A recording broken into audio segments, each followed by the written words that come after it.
absolutely devastating.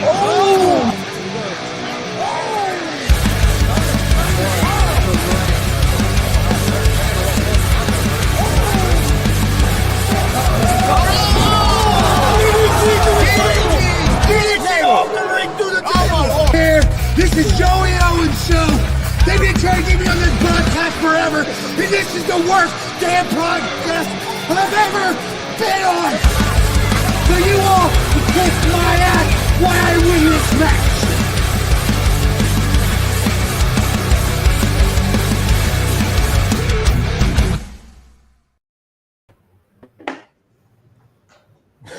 Here we go. Here we go. Chris. Excuse me. Gets all choked up. He does. Welcome man. to Facer Hill Pro Wrestling Talk. I'm Chris Gonzalez, joined by Tony Gonzalez, Marcus Fine, and Big Glenn. Shit, I was fine. We were having a conversation. I do have a question for you guys real quick. When that intro video is playing, can you hear me and him talk? No. Thank God you can't, because some of the stuff me and Kelly say, you don't want to hear us talking either. Yeah. Well, welcome everybody to Face or Heel or Face Wrestling Talk for Thursday, May 15th, I believe. Yeah, May 15th. I don't even know what day it is. We're going to talk some WWE Backlash happening this weekend and a couple other topics.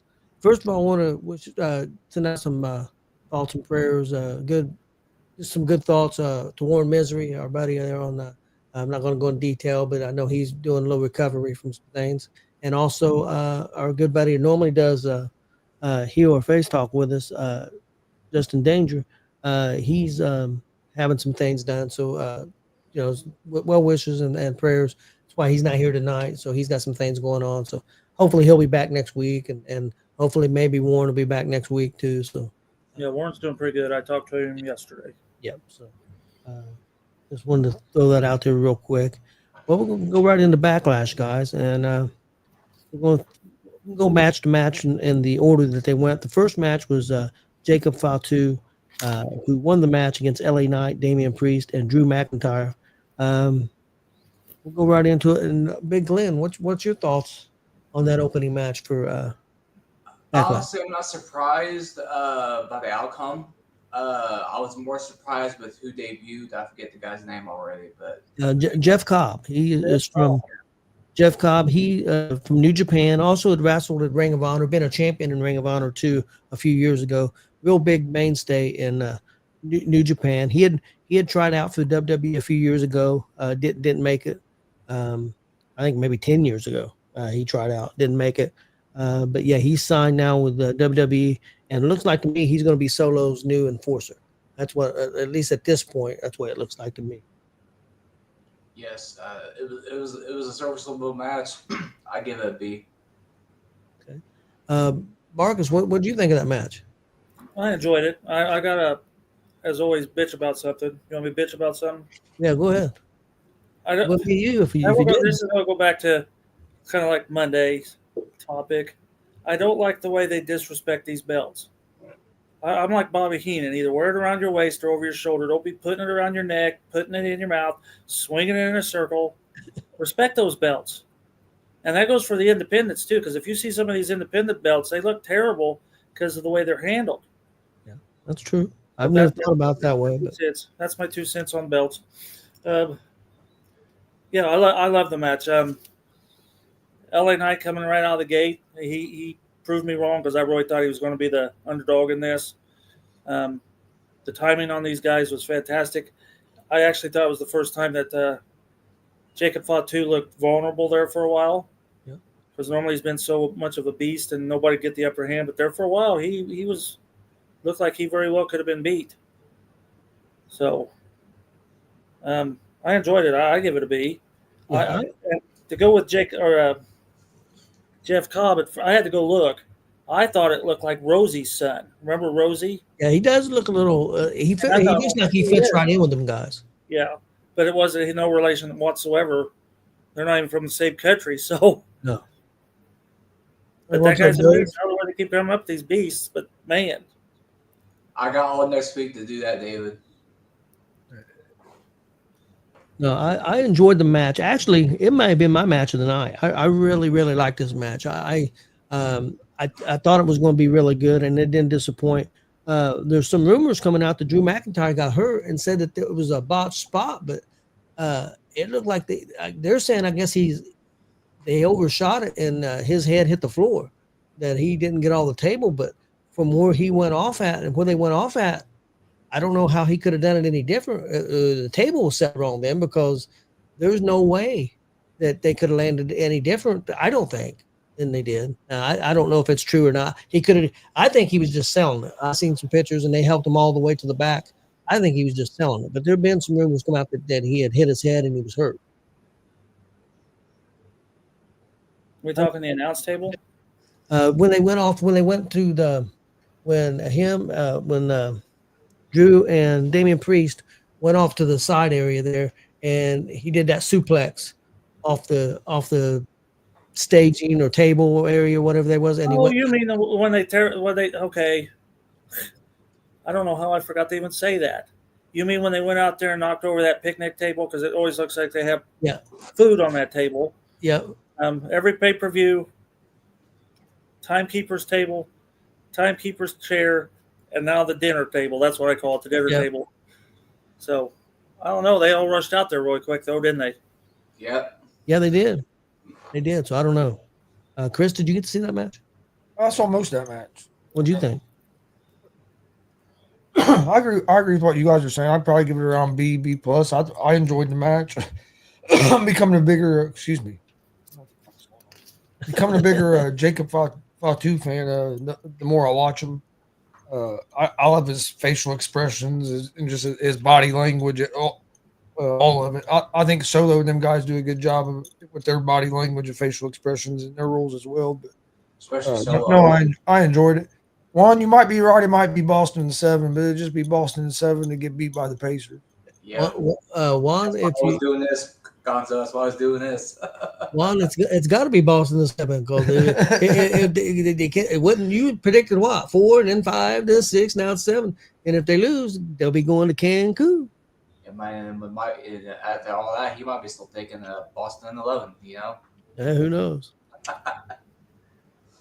All right, guys, the second match on the show. Oh, one thing that match was 17 and 55 minutes long. That match really flew by. I didn't even think it was that long. I thought it was kind of short, but it was 17 and 55 minutes long. Did you? That's a good pace match. No, I got the times up. I didn't time it. No. I wonder if it was your time. No. Right. No, some people do. Some people do. That's true. You know, it's a good match when you lose track of time. Yes. So when it's like, when you don't think it's too long or you don't think it's too short. Right? Yeah. I mean, it was probably a good match. Yeah, I really enjoyed the match. Actually, I thought it was short. I thought, man, they could have went a little longer. And no, that match went longer than some people's first half of their show. I mean, that's true. Very true. I've seen that before. Very true. Okay. Next up, there was also more than 5 words of commentary in that match. Next up, Lyra Valkyrie defeated Becky Lynch. I'll go first on this, guys. I thought it was a pretty good match. I enjoyed it. I was a little surprised. I bet you Marcus was a little surprised too. He was surprised. But Becky lost. She put her over, and I tell you, that's one of the better matches that I think Valkyrie has had. I mean, not that she's had any bad matches. I think I picked Valkyrie to win that match. I think you did Thursday when we gave our predictions. I also think she got a broken nose. Why does it keep doing that? I think she got caught with that headbutt right in the nose, and I think she got a broken nose in that match. Did you just keep doing that? That's a bunch of bullshit. And the other thing on this match was 18:45. It was almost a minute longer than the first match. But I enjoyed the match. I thought it was pretty well done. I liked it. We'll go to Marcus. Marcus, what do you think? Well, let's see. I'm looking at my notes. I like the use of some of the old school moves. For one, a Boston Crab, but then a swinging Boston Crab. Yeah. And then a monkey flip or a Mexican surfboard. I don't know if that's politically correct because Wade Barrett said surfboard. Yeah. But in the Bruiser days, it was the Mexican surfboard. Yes. And I haven't seen one of them, I bet, in 3 decades. Seriously. Um, I thought it was kind of unique. I thought Lyra carried Becky. I think Lyra made Becky look good, not Becky made her Okay. look good. Becky looks still really sluggish to me. Her timing's off. The ring rest is terrible. I mean, I wouldn't say terrible. Not Charlotte Flair terrible, because I thought Charlotte was worse, but Lyra did Yeah, damn Charlotte good. didn't look good that last. Lyra did damn good. It was a good match. Lyra's looking good. They need to keep that belt on her for a while. I agree. One thing that I think the fans are starting to boo Becky more, and they're also getting behind Valkyrie. That's one thing that she's been. The fans seem like they're really. I think Becky's helping her in that she's starting to get more over. I think she's a good wrestler. I think she's very good, and I watched her for a long time in NXT UK, so I'm pretty familiar with her. But actually, I thought her working. I think she was more comfortable back then. I think when you get to the big stage, you're asked to do different things, and it's different. So I think when you're in NXT, a little more lax. They kind of let you do more what you want to do. I think you can be a little more comfortable sometimes. Chris, did you get to see this match? I got more nitpicking when he's done. Oh, okay. Oh, go ahead. Go ahead. The referee killed me. Becky pulled off the ring padding. Oh And yeah. the referee went to get the ring padding, and I know they were setting up a spot. Yeah. But she got out of the ring, got up there, like, okay, we're going to tie this bow on. It's like, okay, can we make that any more obvious of what you're doing there? Yep. It's like most of them just wouldn't worry about it. She actually went out to get it. I was just humored. And the surprise pin. I love those surprise pins, like bang, and she. So I'm done. Okay. Chris? Chris, you're up. No, I thought it was a pretty good match. I agree with Marcus. I don't think Becky's looked real great since she's been back. I'd said that after her last match and stuff, but I've been impressed with that Valkyrie. I picked her to win. I didn't think they were going to take the title off of her that quick and put it on Becky. I do agree with you. I think even though Becky hasn't looked great in the ring, with what she's able to do, working the crowd and stuff, has helped Valkyria get over even more. But yeah, but Lynch to me just hasn't looked as solid in the ring since she's been back. I don't know if it's rust or if it's just she's getting a little older and can't do some of the stuff she used to. It's possible. She cut the best promo she's done in a long time. I mean, before she even came back, she on Monday Night Raw, she did a really good promo. Becky's promo was excellent. I think some of it's what you said last week. I think some of it's ever since she's gotten a little smaller. Some of the stuff it's harder. It just don't look as believable. Some of the stuff it's harder to believe. Some of the stuff. Yeah, I think she lost some of her muscle mass. I think she's yeah. I think She Charlotte. may be one of those people that their body can't go like they used to after they have a kid. I'm thinking that might have something to do with it. That could have something to do with it as well too. Ben, what do you think of the match? I enjoyed it. I was actually honestly shocked by the outcome. Obviously, I wasn't on with you guys last week because I think I had a Pacer game or something. But man, Lyra shocked me, and it ended up turning out fantastic. It was one of my favorite matches of the night. I have to agree with Marcus on the referee spot. That was definitely kind of annoying. I'm gonna retract what I just said. Kind of annoying. It was very annoying. Because it was so obvious, man. I mean, when you want to work people that way, don't make them feel dumb, you know. But I have to give this match a B plus. Okay. You give it a what? A B plus. You give the first match a B and this one a B. Okay, I got you. Yeah. It's like right along there. Like I got you. Okay, guys. Next up, we had Dominic Mysterio defeating Penta. Of course, a lot of shenanigans going on in this match. Chris, did you see that one?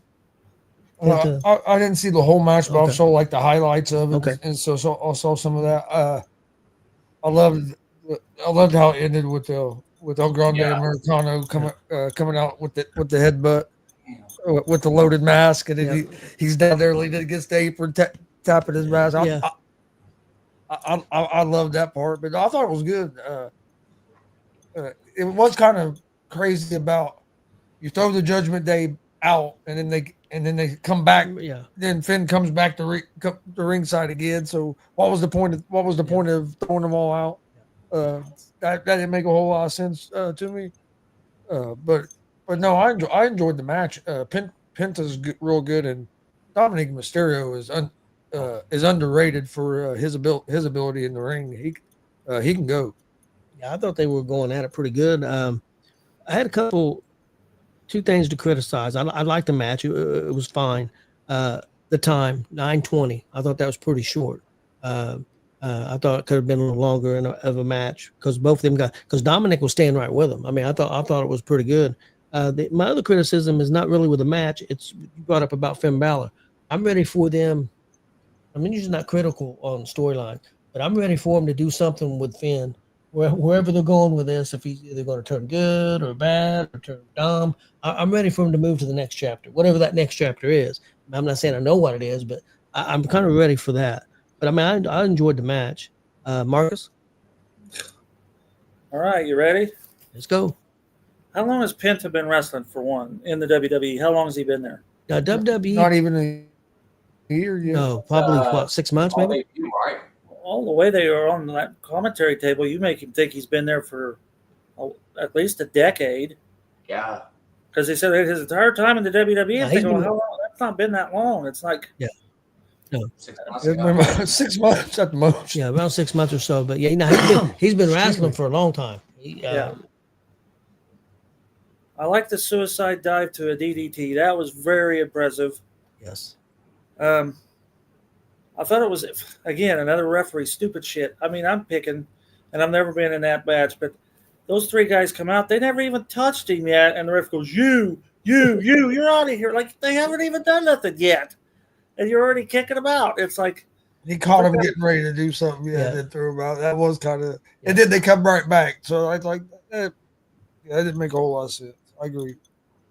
I thought it was a very poor match. I thought Americano, that was funny because he didn't really headbutt him. He kind of, like he wiped his face on him because he kind of was all. Yeah.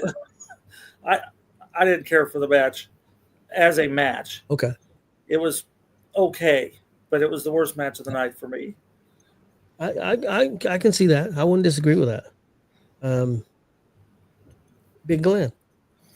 I would have gave us a D- if it wasn't for El Grande Americano coming in at the end because all the spots and stuff, they could have just let Ray and Penta work. I think that match could have been easily a good 15, 20-minute match. El Grande Americano coming in saved it from being a D-, so I have to give it a C-. I think this match was, how do I put it? It was more of a storyline match, just to continue storyline, set up more storylines than being a great match. And that kind of sucks because I think it could have been a really good match. Yes. Next up, we're going to let Chris go on this because it's Chris's guy. We got Gunther defeating Pat McAfee. And Chris, let you give your thoughts on this match. I loved it. I loved how it was a slow-paced match. Gunther was beating the hell out of McAfee and was taunting the crowd, taunting Michael Cole, and it was just a slow-paced ass beating. Is what it basically was for most matches. It was a slow-paced ass beating, and McAfee would fight back and looked like he was going to get the momentum, and then Gunther would knock him right back down. And then also, I think Pat, I guarantee he had to earn a lot of respect because I tell you what, them guys weren't holding back; they were beating the hell out of each other. He was taking some shots from Gunther, and he was laying a bit back too. Yeah, he did some pretty good shots. But I mean, nobody can say that Gunther was taking it easy on him because Gunther was definitely laying them shots in. When Gunther hit him with that big boot, I thought he took his head off on that one. Yeah. And then, but no, I liked it. There was a couple. I'm a big McAfee fan, but there was a couple spots you could tell where McAfee was kind of anticipating what was happening next. So he was kind of leaning forward, ready to take like the kick. But that's just where you wrestle once every year and a half, 2 years. You're not doing it all the time, so you're kind of. But other than like little things like that, I thought it was a great match. I liked how he put it together. They didn't make Gunther look weak in any way. I like Michael Cole holding on to the ankle, trying to get the pins. Yeah, I really enjoyed it, and then I even enjoyed at the end where Gunther giving the little nod of respect and stuff. I thought that was pretty cool. So, yeah, I enjoyed it a lot. But like you said, I am a big Pat McAfee mark as well. So I was very into it. The crowd was really into this match. yes, I thought the crowd was into it. I thought the crowd for the whole night was a pretty good crowd. I thought there in St. Louis it was a pretty good, pretty hot crowd. I enjoyed the match. McAfee took a beating. I know you don't watch the Pat McAfee show, Marcus, but he got hit so hard that he busted a blood vessel behind his eye. Yeah, I see. Okay, pictures. Yeah, he busted a blood vessel behind his eye. He still got bruises. As of Wednesday, he had bruises and stuff still on his arm and up here close to his neck was still discolored and stuff. I mean, he took his lumps. There's no doubt about it. People can't say he didn't put his didn't take a beating. But I enjoyed the match. I thought it was what it should have been. I didn't think the one spot that they tried to do that McAfee slipped up, try to jump the rope, and that can happen to anybody. But it was a little. But I thought he recovered pretty good, pretty quick. He jumped right back up and went into what he did. In front of all those people. I did like the spot where McAfee done the backflip off the top, and Gunther caught him and went to do the back suplex, and McAfee landed on his feet. Yep. I did like that spot. I thought that was a pretty cool spot. But I enjoyed it. Most of it was just, I mean, it was Gunther beating his ass, and that's what it should have been. I agree. And it was kind of funny. McAfee hulking up out of the choke. Yeah, trying to hulk up. Yeah, trying to hulk up, and he just. I liked how he got up and he gave him a couple elbows, and then Gunther just looked like he broke his damn back when he ate the back down. He ate the back down harder when he had that choke. But yeah, I enjoyed it. Marcus, your thoughts? Well, Chris already hit one about hulking up. There was tributes in that. I don't know if they were meant to, because they kept saying Stone Cold and Bret Hart match. Well, he's not going to give up. He's not going to give up. But then again, when Michael Cole went and grabbed his leg, it reminded me of Bobby Heenan grabbing Warrior's leg when Rude won. I loved how they kind of slipped those in there. They were hitting hard. I mean, when Gunther tapped him on the head and McAfee hauled off and punched him, I mean, damn. There was no holding back on that. He nailed him. Gunther smiling. The storytelling was beautiful. Pissing with Michael Cole, laughing. I mean, it was a bully match, but it went very well. Yeah, I agree. And I thought it added to the match that Cole told everybody up front that he was going to be unbiased. Him rooting for him during the match and everything. I thought it helped make the match. Him, being that way. Barrett says, "Well, then I guess I'll have to play." Yeah, Barrett says, "I'll have to do it then." Just end it. Cole helped that match on another level as well. Yeah. Even Barrett was good on commentary in that match because him yelling at Cole and stuff. Yeah, I enjoyed that whole thing. It was very well done. Yeah, I thought so too. I thought it was really good. And I'll tell you what, I think it's just crazy like how well McAfee sells and and with the storytelling for a guy that don't do it isn't in the ring that often. But if you haven't got to see the whole episode, but I want to watch it. That Stephanie's Places with him on it. I heard that's a great interview. But he basically says pro wrestling created him. He lives his life like he considers the life pro wrestling, and life's a promo is how he lives basically. I want to see the whole interview, but that Stephanie's Places, because I haven't seen all of them. I know that she had the Bloodline on there. I watched the Bloodline. Cody Rhodes, but I haven't got to see the Mac. Where are you getting them at? ESPN Plus. Plus. You can get it on ESPN Plus or Disney Plus. If you have Disney Plus, it's on there. Oh yeah, I have Disney Plus. Okay. You can get on that, and you may be able to find some of them on YouTube also. I watched. You can find video clips on YouTube. I don't find the whole episode on YouTube. The one with the Bloodline is excellent. It's outstanding. Yeah, if you have Disney Plus, it's on there. It's called Stephanie's Places. It's just like it's a spinoff show of the Peyton's Places and stuff. It's pretty cool. Marcus, did you? Her newest one, I think, is with the Undertaker.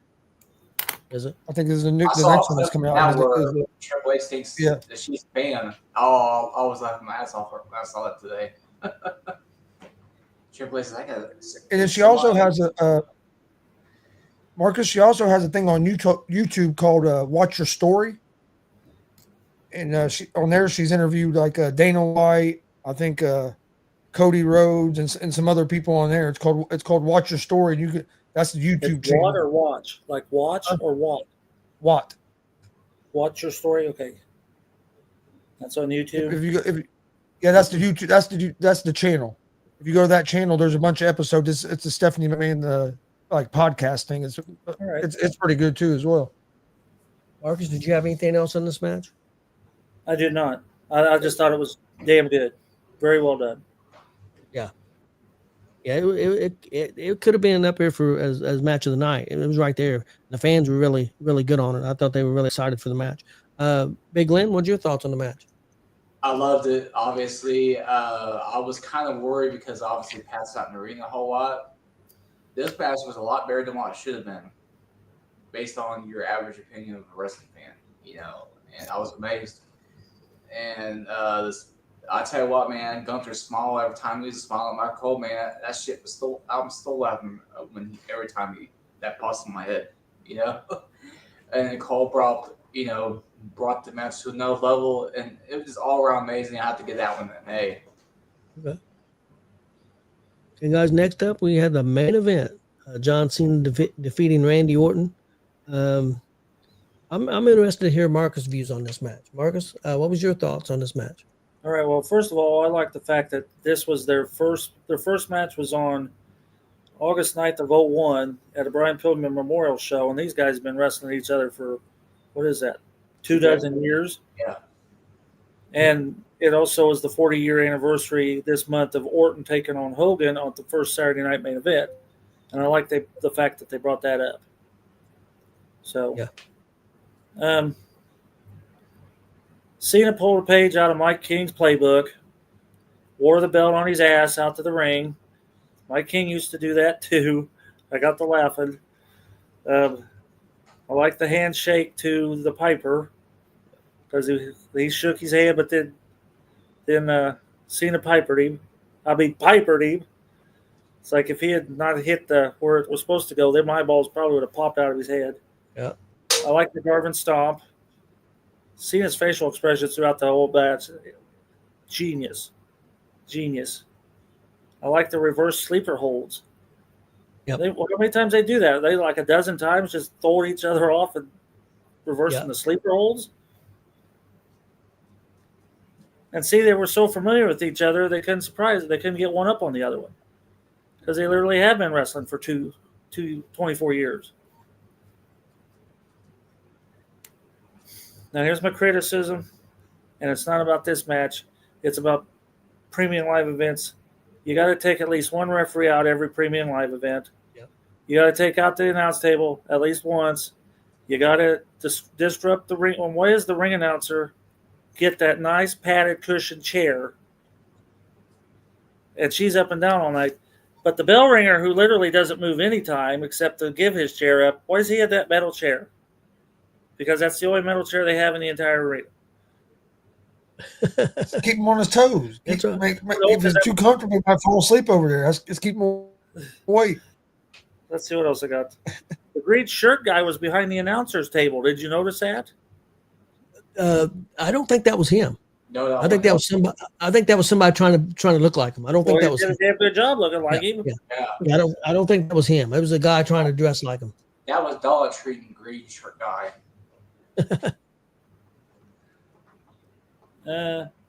Randy Orton's RKO and everybody. The timing on that was beautiful. Yes, it was. Beautiful. Especially all the officials coming out. The R-Truth thing made no sense. I mean, really, it didn't. But again, the low blows, that's another one of them moves that is getting overused on the big time and the independents. There's just too many low blows anymore. And Orton's loss wasn't cheapened. It wasn't a clean pin. The low blow made sense. I get it. That way, he didn't cleanly pin Orton. So the match was I liked it. I give it an A. They did very well presenting that. I liked the match a lot. I thought where they were going with that once he started RKO and everybody, and especially the general manager. I thought it was going to end up in no contest. But do you think they're afraid to do something like that with the fans? Do you think the fans would? Do you think that they would? Maybe that they think that because back in the day, how DQs were. I mean, they DQ'd everybody, and that's the way it was. They don't do that as much anymore. But I thought that's where they was going to set up another match instead of. Which they could still do another match because he didn't lose clean. After what happened with The Fiend and Seth Rollins and Hell in a Cell right before COVID, I think that's the reason why they're afraid to do it, because they got their name drugged through the mud on that one. Yeah, that's true. The other thing was that you mentioned R-Truth. You probably haven't seen because you don't watch Raw all the time. He's been supporting Cena. He's been going to arguing with people that Cena's still a good guy and all this stuff. And he's even went up to Cena, and Cena's tried to tell him to leave me alone. And one thing you probably didn't see after the show went off at the press conference, Cena said, "Hey, look, I'm going to try to answer your questions this time. Last time I want to answer your questions." And they get ready to ask a question. Here comes R-Truth, and he tells Truth, "Leave me alone. You need to go away." And he tries to talk to him again, and he gives him the move through the table and takes R-Truth out. And I heard they're heading for a match. They're going to give R-Truth a title shot because he always says Cena's is a childhood hero, which I think he's actually older than Cena. But they have always played up that stick with him.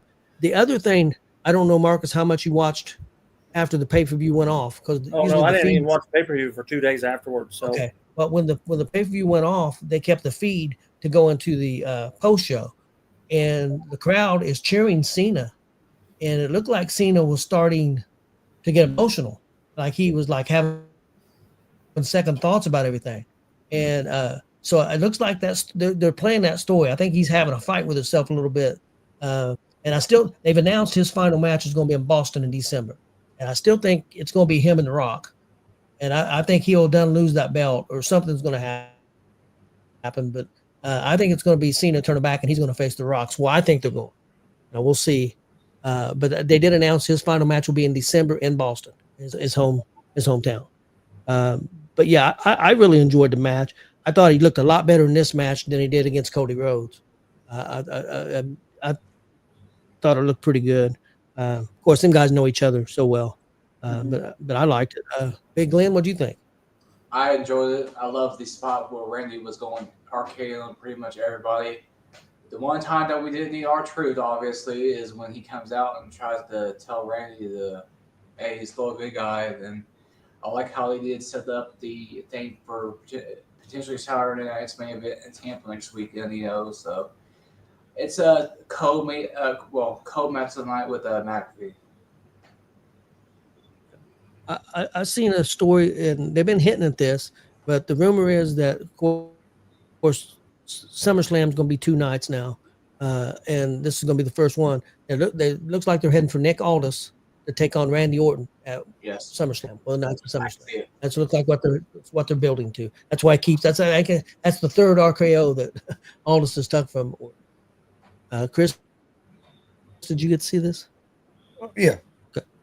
I agree with you guys. I thought it was a real solid match. One thing I've gotten out of it, I wanted to say was, I think after watching John Cena the last few months as a heel, I wish he'd have turned heel a long time ago. I think he's great as a heel. I loved it. Like Marcus said, his facial expressions, just the way he interacts with the crowd, everything. I think he's awesome as a heel. It almost makes me wish that he would have turned heel a long time ago instead of after like 20-something years. But because I know they're going to turn him back here soon. But I don't think he's getting enough credit for how good of a job he's doing as a heel, especially for not being a heel very much in his career. I agree. I think he's doing a fantastic job. The only criticism I have, and it's going to be that way, it's a little bit disjointed because he misses. I mean, he'll be on for a week and you won't see him for 2 weeks. If he could be on every week, I think it would hit a lot harder. So I think some people get a little, I don't know how to say it, but him not being consistent on TV, I think hurts it a little bit. but I think he's doing a fantastic job as a heel.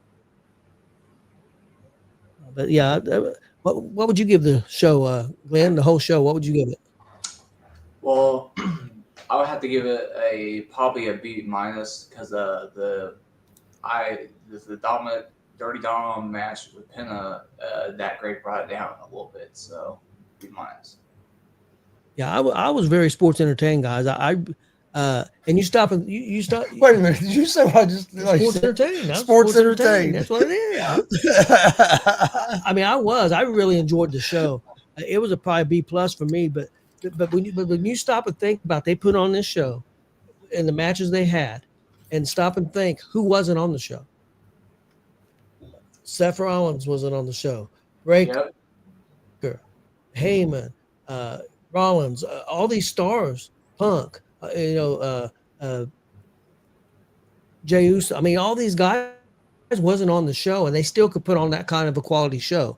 And of course, it's a B pay-per-view. It's not one of their main pay-per-views, but I know the crowd in St. Louis seemed pretty happy with us. So, Yes. Chris, what would you give the show? I'd give it. I didn't see all of it, but from what I saw, most of it. I would say a B. What do you think, Marcus? I'm going to be a little more critical. I'm going to go B minus C plus. Okay. Speaking of being sports entertainment, like Tony was talking about, man, I tell you what, that move that Stephanie Vaquer does, that I get definitely get sports entertainment with that, you know. Oh yeah, I know what you're talking about, man. Yeah. That's crazy. I came home from Cincinnati last night. I packed my bag in the things, you know, because when I go to a trip, I usually bring it back in case of need for anything. Turned on my PS5, downloaded the pack, went right to play Stephanie Vaquer, hit that move, and I went to bed. That's exactly how my night went after I got back. But Glenn's rocking his Pete Rose jersey he got last night. Everybody got those jerseys. It was at the thing. Yes. I just wish they'd have been large instead of extra large. Extra large is a little too big for me. That's what they give everybody. They had an exchange over by 120. Did they? I heard that they did, but I didn't know where it was at. And I'll be honest with you, I really didn't want to go get in line. And a lot of people there. Yeah. Almost 44,000 people there. Place it was a madhouse. Yeah, well, yes, it was. Next up, guys, I had a couple little homework for everybody, and the first thing we're going to talk about is Miles Bourne. He accepted a challenge, cut a promo, and accepted a challenge from Ethan Page. Get you guys' thoughts on that, and also Miles Bourne is also a big winner because guess what, guys? He's dating Stephanie Vaquer, so he's definitely a big winner. Absolutely. But yeah. Marcus, I want to get your thoughts on this. What do you think of the promo, and what you? Of course, we'll do the promo part first, and then we'll do the match because they had a match also. I thought it was more of a motivational speech than a promo. Yeah, because he said her, judge me by my ability, not my disability. Yep. I thought it was very well done for like a motivational speech, saying, don't cut yourself short. Look what I've done with what I've been handed in life. I still think Ethan Page is the Juwan Thomas of NXT. That guy pissed me off. He's an asshole, and he does very good at being an asshole. Yes, he does. So, he is very well done. Yeah, I'd like to. There was some criticism. Some people said, "Well, why does he have to play on his disability?" Well, why wouldn't you do that? I mean, I thought it was done. I thought it was done in a positive way. Yes. Well, I didn't know he was deaf. And I thought, well, he must have a bad lisp or something. Yep. And then when he said he was deaf, partially deaf, and then I got it. Yep. So people are going to bitch no matter what. I mean, come on, look. Yeah, there's no doubt about it. I bitch. So I really liked the segment. I thought it hit with me. I thought the fans responded well to it. I thought it was perfect when Paige come out and the way Paige played things and goaded him into a match. I thought it was very well done. Big Lynn, did you get to check that out? I did. That was one of the few things that I did check out. That was fantastic. I enjoyed the promo or positive speech and however you want to view it as. It was just amazing. crowd was into it. You know, Yep. things like that. I was able to get right behind it. You know. I mean, Ethan Page, Yeah, former champion, just that. You like want to just put your fist right in his mouth. I mean, that's beautiful. When you That get is. that emotion, that's beautiful. I'll have to I ask agree with you if you want to grab him to the TV and beat his ass. You Yeah. know. Who was the best at that for you, Marcus, in the past? Who was the guy? I know Jawan Thomas in the independent scene, but who on TV when you was watching wrestling? Who was the guy that I mean, every time you seen him, it just made you bored? Oh, I think about it. Sure, I had one. Probably had a bunch of them. David Schultz. No, I like David Schultz. I'm a fan of him slapping Stossel. Yes, same. I mean, I watched that when it aired. Yeah, I have that do on too. VHS tape. I taped off when it aired the first time, and well, I'm sure I had somebody. I just can't think of somebody right now. So, Also was asking for it. If you ask me. well, then after you watch The Dark Side of the Ring, and Stossel, well, I didn't think everybody should know you're being cheated by these guys. Like, you motherfucker, somebody ought to just shoot you right in the head. But, well, seriously, he tried to ruin the sport, and Schultz wasn't going to allow him. Schultz is the one that could have Shooting is done it. not enough. He needs to be right Schultz there. is the one that could have done it. Marcus Schultz. Marcus That's Schultz. what Schultz would say. Schultz could have been the one that done it. He's the one with the gun collection. Yeah. Let's invite David. Let's invite John Stossel to Tuesday Night Titans and David Schultz's house, and or Lord out for Hayes. Yeah. Stossel got a lot of money out of that. Probably didn't deserve it, but he got it. Chris, did you get to see that promo? No. Yeah. Okay. He's lost. Next up was the match. That was the Ethan Page versus Miles Bourne match. I want to get you guys' thoughts on that. Wasn't a real long match, about 8.5 minutes. Glenn, what was your thoughts on that match? I that's a part I missed actually. Okay. you need to go back and watch it. Okay. Did Miles Bourne win? Oh yeah, he won, and Yes, the he won. finish was beautiful. I was gonna say if Yes. Miles won, it was probably a great finish. So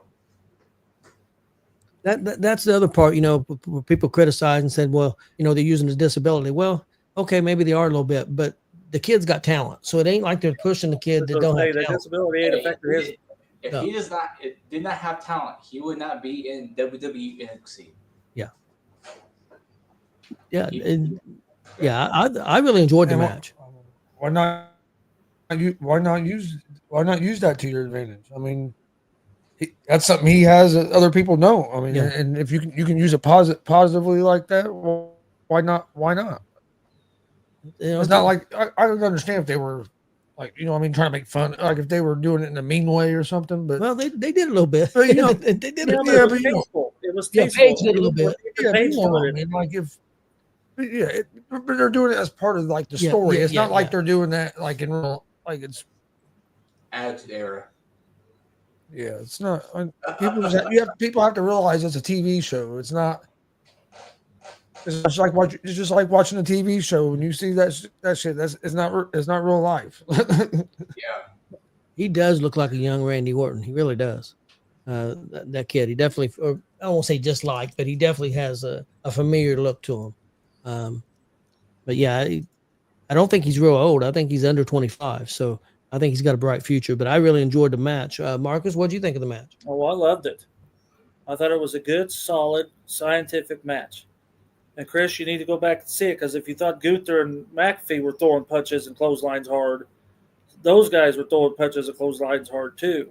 Yeah, I have to watch it. I was going to watch it earlier, then I ended up having to leave, and I didn't get back in time. And then when I got back, I had trouble logging in. And I'll definitely watch Yeah, it. I'll be honest with you, Marcus. If you was going to watch, if I was going to say, Marcus, you need to start watching a wrestling show every week, and I wouldn't tell you to watch Raw, and I wouldn't tell you to watch SmackDown. If I was going to tell you to watch a show, I wouldn't tell you to watch AEW.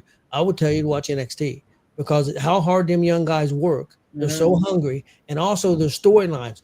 Shawn Michaels or whoever's putting these storylines together, it's the best written TV show as far as the writing goes on TV. I mean, I'm serious. And then another big story coming out this week was the CW is just head over heels with the ratings they're getting Yes. from that show. I mean, they're I will also second that, Tony, because if you ever get a chance to go to Orlando, and it's like if you're going to be down there early in the middle of the week, go to the Performance Center to check that out. I can get, if anybody wants information on that, I will give you the information. It is amazing every time I go down. And it's free tickets. It's almost like going to an independent show. The difference between an independent show and that would be the similarities would be young guys, but a lot more polished because they're taught a polished way. You know, they're taught the WWE way, so it's more polished. But these guys perform and they're working their ass off. And then also, if you like women's wrestling, it's the best women's wrestling on TV, and they feature it.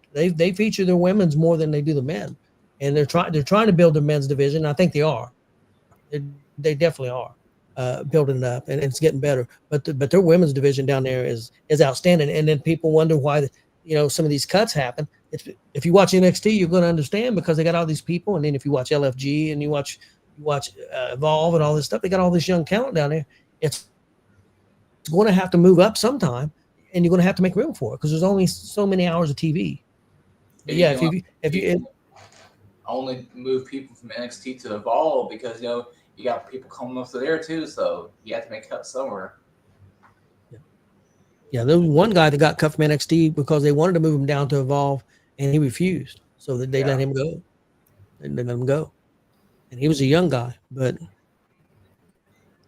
yeah, if Marcus, if I was going to recommend a show to watch, that would be the one because I think you would enjoy it because of it's not like Independence, but the spirit of it with the youth and them trying to make it and working their ass off. I think that's where it kind of comes out comparable to maybe the Independent, and also being in that small arena, only 200 or 300 people. That arena is pretty hot every time I've been down there. So I think it's because it's in a warehouse. So you mean hot as heat? Yeah. Oh well, I'm used to the dub, so yeah, that's true. Yeah, and Sharpsville's coming up for hot too. So yeah, that's true. But and the other thing too, though, one negative could be also where he talks about the crowd. That would be one negative because a lot of times you're out there performing in front of the same crowd a lot of times. I mean, like if you go to AECW, you see a lot of the same faces, but that's once a month.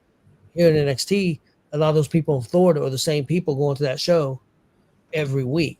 So I mean, they're watching that show every week and to be able to entertain. How do they do the tickets? It's free tickets. Well, how do they?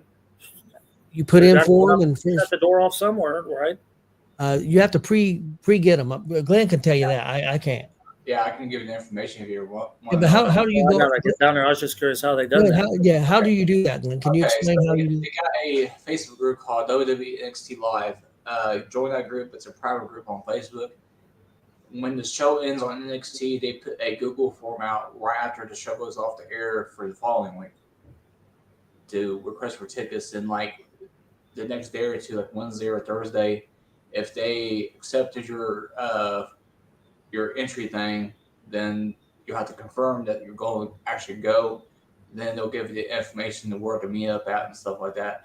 But the meetup area is at Full Sail University, so it's a pretty cool thing. Yeah, I knew it was something like that, but I didn't know the particulars. I know you have done it several times. Well, guys, that's pretty much all we got this week. Go ahead. I was gonna say, once a year. I'm gonna try to go before the end of the year, but I don't know. I have to see. I'm hoping, like you said the other day, that we're gonna get us an NXT here. That was live show here. I was taking a freaking nap, and all of a sudden, it was the middle of the afternoon. Obviously, I took a nap, and I had a dream. I was talking to Stephanie McMahon and Triple H, and I was NXT Premium Live event, and they said, "Yeah, we can do that in the winter, man," or something like that. So yeah, Big Lynn, we'll take care of it. Yeah. It was like January or February or something like that. So don't be surprised if that actually ends up happening. So It might. Well, whenever WrestleMania comes here, there'll definitely be an NXT here in Indiana for sure. oh yeah, I'll be ready for that. That'll be the year I won't go to Daytona. And guys, you guys got anything else before we get out of here? I think that's it for me. There is a fundraising show Sunday. If anybody in the Indianapolis area, Marcus, can you kind of give them the information on that? Oh yeah, well, hang on, let me get my phone. I think it's doors at 2:30, bell at 3:30. It's That's for okay. T.S. Wiley's wife. She's got some health issues, and I'll leave it at that. If you want to know the story on that, go on Facebook, look up T.S. Wiley, and he's got it written out pretty well. Oh, hang on a minute, that's not what I want. They got some pretty good matches set up for that too. I don't know if you've seen that or not. I think front row's 15 and No, other it's seats 10, are 12. 10. Everything's 10. 10 across the board? Oh, hell, that's a hell of a deal. According to the poster, it's 10. Okay. Doors at 2:30, bell at 3:30 there at the Dub. You got Waterboy taking on TJ Powers. I've seen that. Cecil, I don't know who's all on it, but the poster's got Pogo and Waterboy, Jason Levi, Cecil Cerveza, TJ Powers, Will Asher, Wiley, Phoenix, Mark Magnus, Maliko, Noble, and Jackson Morgan. So, also, the show's also on Sunday. FEW in Greenfield. Doors open at 5, show at 6, and then also show in Danville, Indiana, where pro wrestling. Doors open at 2. Wrestling starts at 3. So definitely shows to check out, guys. Just, if you're in that immediate area and you want to go see some good wrestling, all those shows will be good shows. So definitely check those out. And I think we're good to go. Everybody have a good night. Thanks for watching.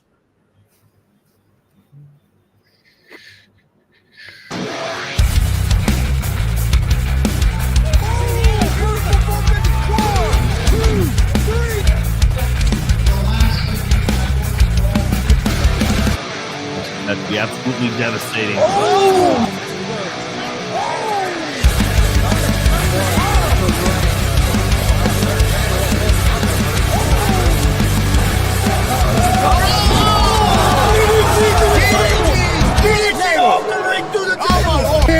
This is Joey Owens' show.